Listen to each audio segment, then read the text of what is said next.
우리 함께 신앙 고백하겠습니다. 주는 그리스도시요 살아계신 하나님의 아들이십니다. 아멘. 우리 옆 사람과 함께 인사하겠습니다. 메리 크리스마스. 네, 우리 한 번 더 인사하겠습니다. 따뜻하게 받아줍시다. 네, 오늘 말씀의 제목을 여러분 잘 기억하시길 바랍니다. 오늘 말씀의 제목은 99% 받아주기입니다. 지금 이제 날씨가 계속 추워지고 있습니다. 그래서 여러분들이 감기 들지 않도록 외출하실 때 마스크도 하시고 또 목도리도 하시고 또 장갑도 반드시 끼시길 바랍니다. 이렇게 날씨가 추워지면은 무언가 따뜻한 것이 먹고 싶고 또 얼큰한 것이 이렇게 생각이 납니다. 그래서 뭐 짬뽕이 먹고 싶기도 하고, 그래서 짬뽕을 먹으려고 이제 중국집에 들어가서 보면은 짬뽕 먹으려고 왔는데 옆 사람이 짜장면을 맛있게 먹고 있으면 또 짜장면도 먹고 싶어집니다. 그럼 이제 그때부터 짬뽕 먹을까 짜장 먹을까 마음속에 갈등하고 있죠. 그럼 이제 또 하나 중국집에 가면 맛있는 게 탕수육이지 않습니까? 그래서 이제 두 사람이 가서 탕수육을 이렇게 시켜서 먹는데 어떻게 먹어야 되겠습니까? 찍먹해야 됩니까? 부먹해야 됩니까? 찍어서 먹어야 되겠습니까? 부어서 먹어야 되겠습니까? 찍어서 먹든 부어서 먹든 아무 문제될 게 없다는 거예요. 여러분, 세상에는 먹는 것부터 시작해가지고 왜 이렇게 갈등이 많을까요? 먹고 살만한데 러시아의 영토가 얼마나 넓습니까? 근데 굳이 그걸 전쟁을 일으켜서 지난주 신문에 보니까 북한 병사가 이렇게 갔는데 1,100명이 이렇게 죽었다고 하지 않습니까? 참 너무나 안타까운 일입니다. 갈등도 많고 싸움도 많이 일어나고 있습니다. 그러나 우리는 이 세상이 왜 이렇게 갈등하고 싸움하는가를 알고 있죠. 하나님 없는 나 중심이요, 하나님 없는 물질 중심이요, 하나님 없는 성공 중심이기 때문에 갈등이 일어날 수밖에 없습니다. 자, 그러면 세상에 갈등이 일어난 것은 당연한데 교회 안에는 없습니까? 왜 교회 안에는 세상 못지않게 많은 갈등이 있고 그것으로 시험 들고 또 힘들어 해야 합니까? 오늘 로마서 14장 4절에 남의 하인을 비판하는 너는 누구냐라고 말씀하십니다. 오늘 우리가 이 시간 한 해를 마무리하면서 우리 마음속에 꼭 한번 깊게 질문하시고 묵상해 봐야 됩니다. 나는 누구인가? 오늘 지금 하나님께서 바울을 통하여서 말씀하시지 않습니까? 너는 누구냐라고 할 때에 그 말씀을 받는 나는 도대체 누구인가? 또한 내 옆에 있는 성도, 그 사람은 누구인가? 이제 나와 너가 우리가 되지 않습니까? 그럼 우리는 도대체 누구입니까? 우리는 도대체 누구이길래 세상 못지않은 갈등과 시험과 또 어려움 속에 신앙생활을 하고 있습니까? 여러분, 마태복음 1장 21절에 우리를 구원하시기 위해서 하나님께서 이 땅에 오셨습니다. 성육신 하셨습니다. 요한복음 19장 30절에 십자가에 못 박혀 죽으심으로 우리 인생 모든 문제를 해결하셨습니다. 요한복음 1장 12절에 영접하는 자에게는 하나님의 자녀가 되는 권세를 주신다고 약속하셨습니다. 그래서 우리는 예수 그리스도를 말미암아 로마서 8장 15절에 우리는 양자가 되어진 것입니다. 하나님을 아빠, 아버지로 부를 수 있는 축복을 얻게 된 거예요. 여러분들은 하나님의 자녀입니다. 게다가 로마서 12장 5절에 우리는 그리스도 안에서 한 몸이 되어서 서로 지체가 되었습니다. 옆에 있는 사람은 누구입니까? 내 몸이에요. 나의 지체의 한 부분을 담당하고 있는 한 지체라는 것입니다. 또한 로마서 14장 8절에 우리는 살든지 죽든지 주님의 것이라고 말씀합니다. 자, 그러면은 내가 너요, 너가 나요, 우리가 나요, 너가 우리인 것입니다. 여러분, 우리는 이 사실을 반드시 명심하셔야 됩니다. 여러분, 구원은 내가 주는 게 아니에요. 구원은 하나님께서 주시는 것입니다. 이제 이 땅 떠나는 날 우리가 영원한 천국에 저도 가고 여러분도 가고 우리도 다 가서 거기에서 영원토록입니다. 이 땅에서는 100년이지만 천국에서는 영원토록 주님과 함께 한다는 거예요. 그러면 남의 한을 비판하는 너는 누구냐? 라는 이 질문에 우리는 다시 한번 하나님의 음성을 들어야 합니다. 여러분, 오늘 본론으로 여러분, 교회 안에는 생각보다 훨씬 다양한 사람들이 있습니다. 우리가 생각하기에는 뭐 이런 사람 저런 사람 그렇지 않습니다. 교회 안에는 정말 여러분들의 생각을 초월하는 훨씬 다양한 사람들이 모여 있는 겁니다. 자, 어떻게 우리가 하나가 될 수 있을까요? 나이도 다르죠. 학력도 다르죠. 경제 수준도 다르고 자라온 가정 배경도 다르고 고향도 다르고 먹는 음식도 다르고 하나부터 끝까지 같은 걸 찾으려면은 참 힘들다 싶을 정도로 가만히 한 사람 한 사람 들여보면은 참 많은 다른 것이 있습니다. 근데 초대의 교회는 하나가 되어졌거든요. 자, 그러면은 우리는 어떻게 하나가 될 수 있는가? 정말 우리 교회가 하나가 되어진다면은 초대의 교회와 같이 대구를 복음화하고 민족을 복음화하고 세계를 복음화할 줄 믿습니다. 여러분들이 하나만 딱 기억하시면 돼요. 본질을 붙잡고 비본질은 양보하자. 여러분, 이 세상에 있는 교회는 다 불완전한 성도들의 모임입니다. 나는 복음이다. 그런 사람 없어요. 그렇게 말하는 사람은 스스로 속는 겁니다. 그래서 다양한 사람들이 모여있기 때문에 늘 문제점이 있기 마련입니다. 그것은 이 시대뿐만 아니라 바울 당시 로마 교회도 마찬가지였습니다. 특별히 로마 교회가 안고 있는 가장 큰 문제는 아디아포라 문제였습니다. 자, 그래서 오늘 첫 번째로 아디아포라 문제를 우리가 무조건 받아들여야 됩니다. 오늘 1절에 믿음이 연약한 자를 너희가 받되라고 말씀합니다. 여러분, 이 받다라는 말은 무슨 말인가 하면은 따뜻하게 인정하라라는 말이에요. 그냥 받아들이는 게 아니라 따뜻하게 인정해 주라라는 말입니다.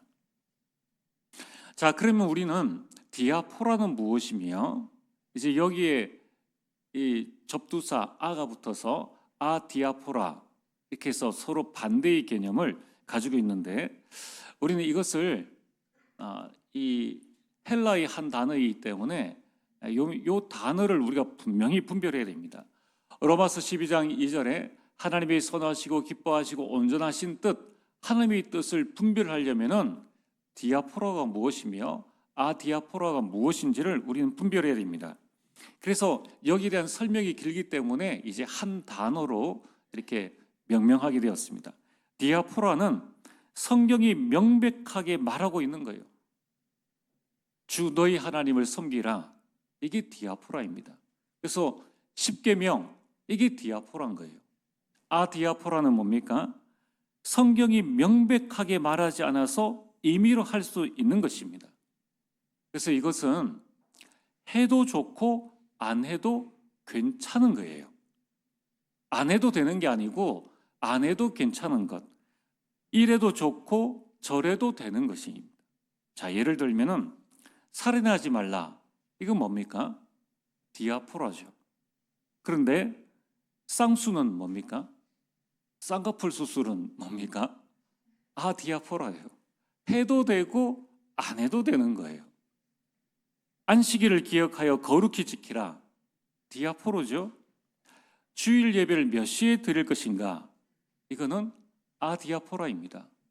여러분 10,000명, 20,000명 되는 교회는 주일 일부 12시, 7시, 9시, 11시, 1시, 3시 예배가 똑같은 예배예요. 똑같은 본문 가지고 똑같이 예배를 드리는데 그 중에 한 번만 참석을 하면 되게끔 그렇게 했습니다. 어떤 교회는 10시 반에 이런 예배를 드리는 교회도 있고요. 우리 교회처럼 오전에 2번 예배를 드리는 교회도 있고 1번 예배를 드리는 교회도 있다는 것입니다. 그래서 예전에 보니까 옛날에는 우리 저녁 예배를 드렸잖아요. 그래서 겨울에는 저녁 7시 그리고 여름에는 저녁 8시 이렇게 예배를 드렸단 말이에요. 지금은 오후 예배를 드리고 있습니다. 거의 대부분의 교회가 오후 예배를 이렇게 드리고 있죠. 근데 어떤 교회는 이제 이거 가지고 당회를 열었습니다. 다른 교회들이 오후 예배를 드리고 그 다음 주 월요일부터 좀 생활을 해 가야 되기 때문에 이 저녁 예배를 7시 예배를 오후 예배로 당기면 좋겠다라고 했는데 그 중에 한 장로님이 그런 말씀을 하셨어요.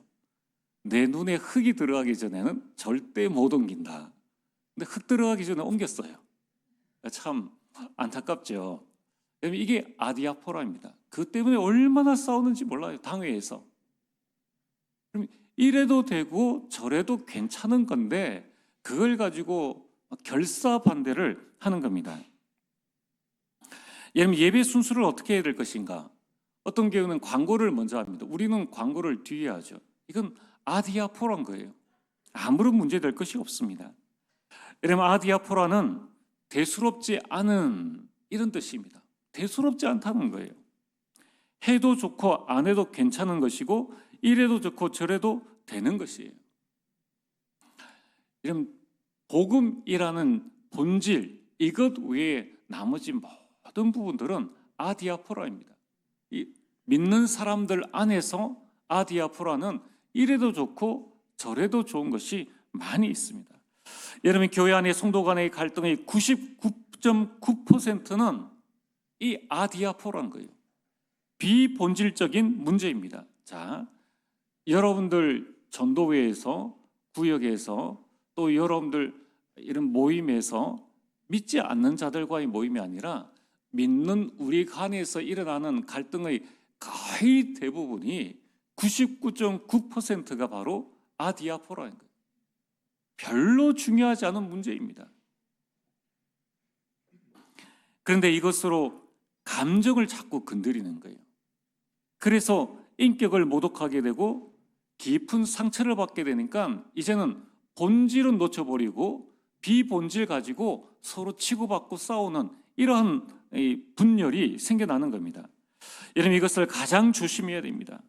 아디아포로 문제는 이 문제를 받아들이라고 바울이 말씀하는 이유가 무엇입니까? 그게 바로 3절에 하나님께서 그를 받으셨다는 거예요. 내가 지금 저 사람을 비난하고 있는 그 문제, 그 사람을 하나님께서 받으셨다는 거예요. 그러면서 그를 세우는 권능이 주께 있다는 것입니다. 오늘 4절에 남의 하인을 비판하는 너는 누구냐?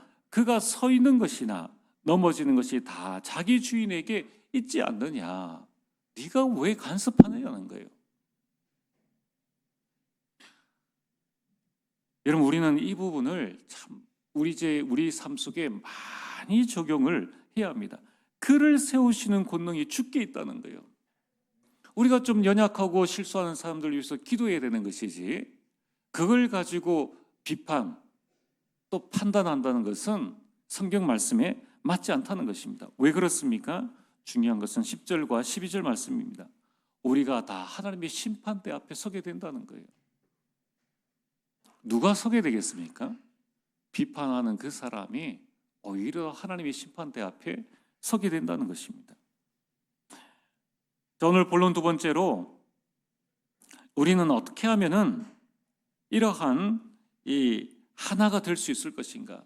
교회 안에는 다양한 사람들이 있고 믿음이 강한 사람도 있고 믿음이 약한 사람이 있는데 가장 먼저 중요한 것은 나 자신입니다.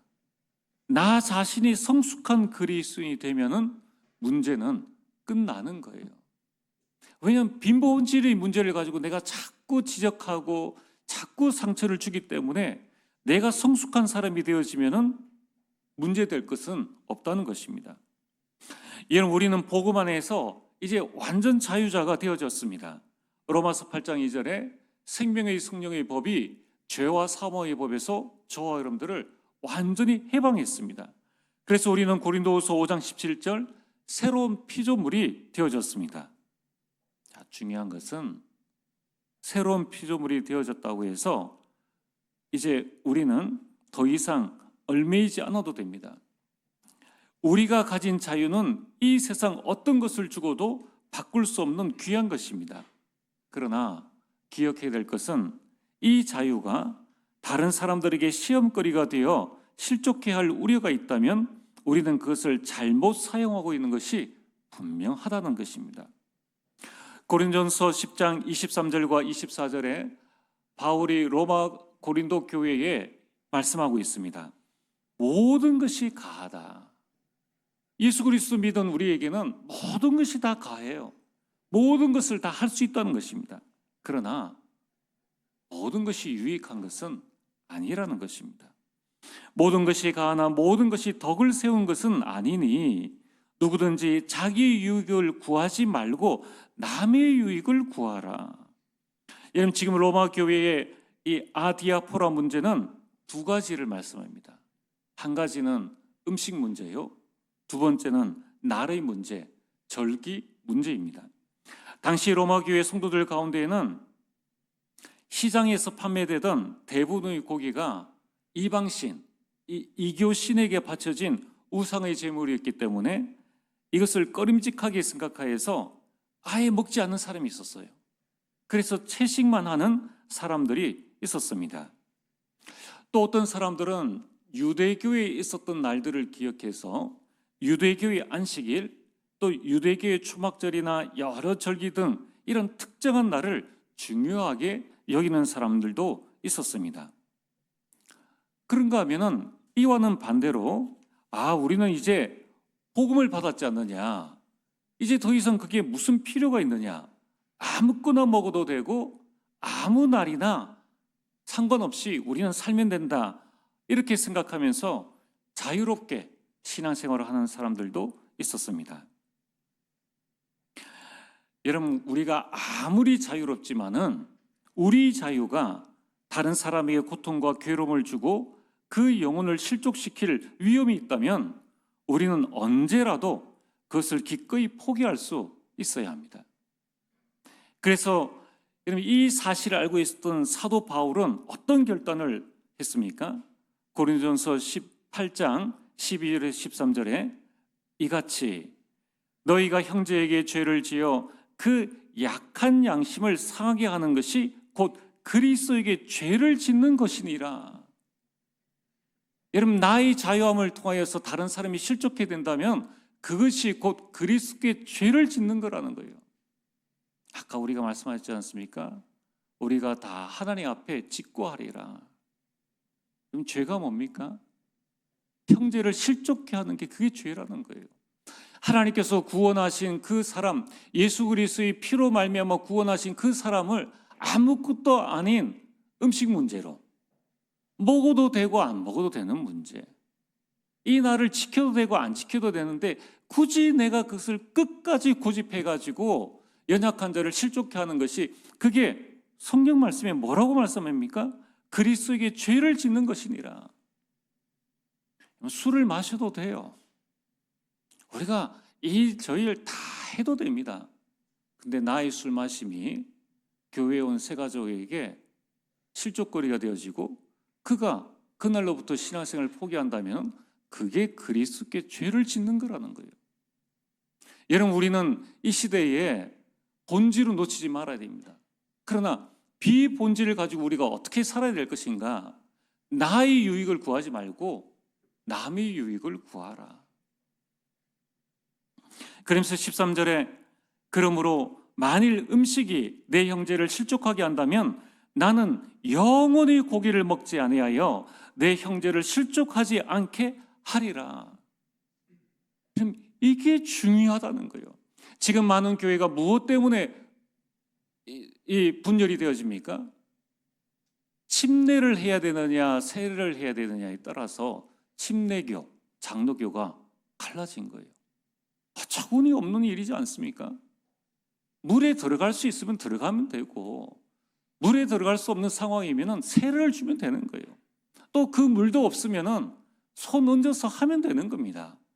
그게 뭐가 그렇게 대단하다고 교단이 갈라지고 서로가 싸울 만큼 그런 일들이 되느냐는 거예요.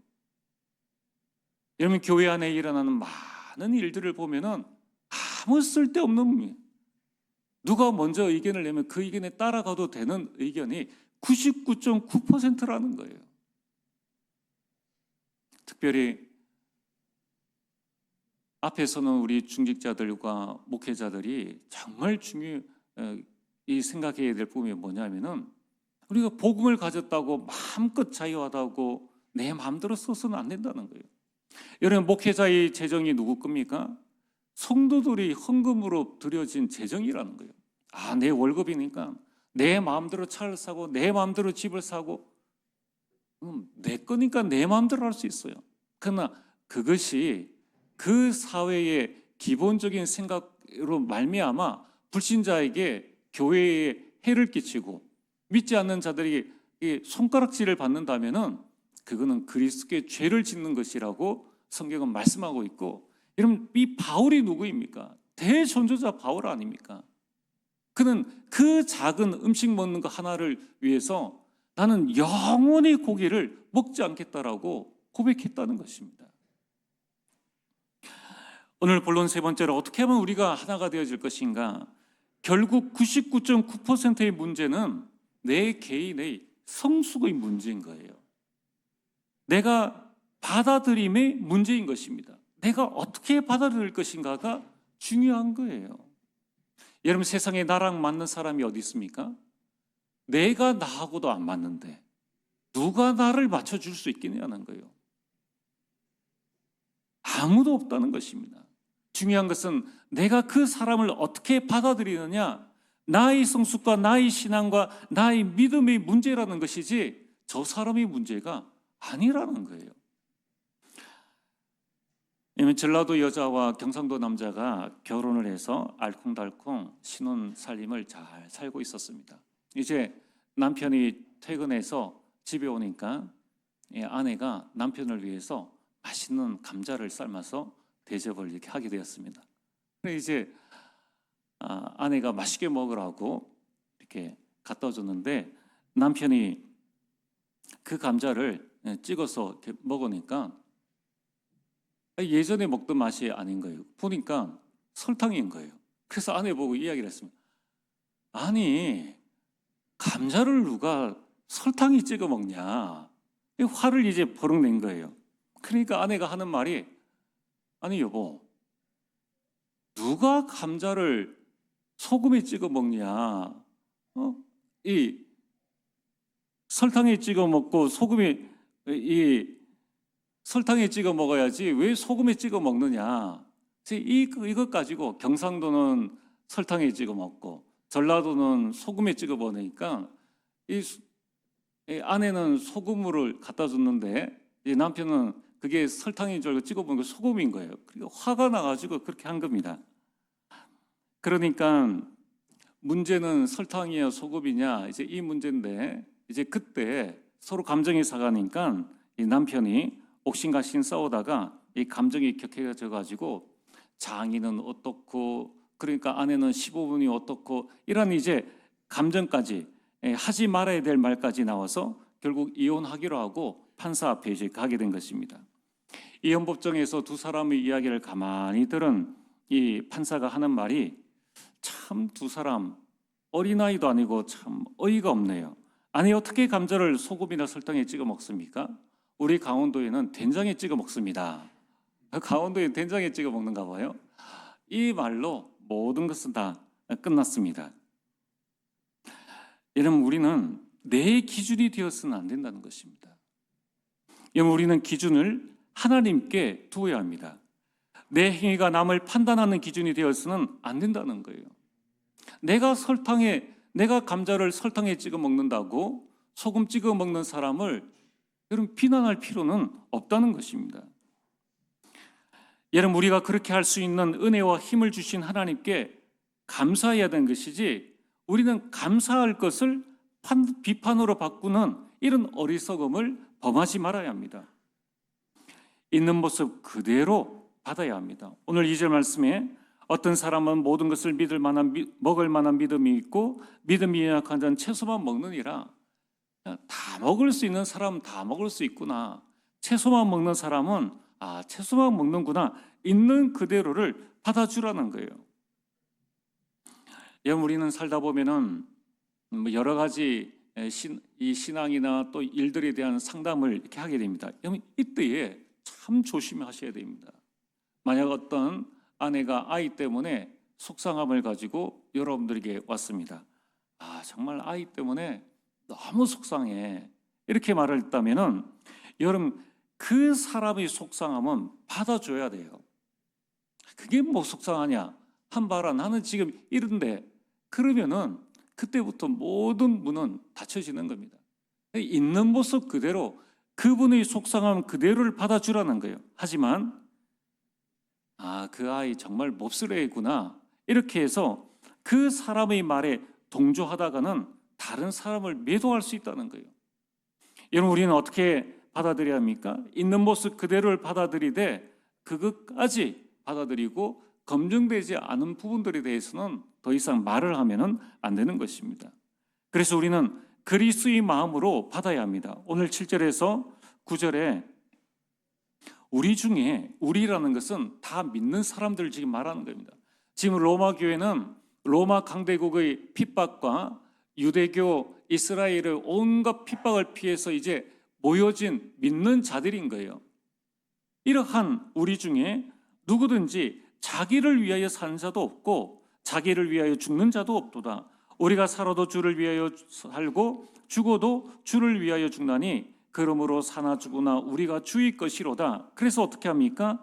7절에 보면은 6절에 나를 중히 여기는 자도 주를 위하여 중히 여기고 먹는 자도 주를 위하여 먹으니 이는 하나님께 감사함이요 먹지 않는다도 주를 위하여 먹지 아니하며 하나님께 감사하느니라. 그러니까 이 날을 지키는 자나 저 날을 지키는 자 다 하나님께 감사하면서 그 날을 지키고, 먹는 자도 또 먹지 않는 자도 하나님 이 음식 안 먹게, 이런 음식 안 먹게 해주셔서 감사합니다. 감사함으로 하나님께 나아가는 거고, 또 먹는 자도 감사함으로 먹기 때문에 그리스도의 마음으로 받아주라는 거예요. 오늘 말씀의 결론입니다.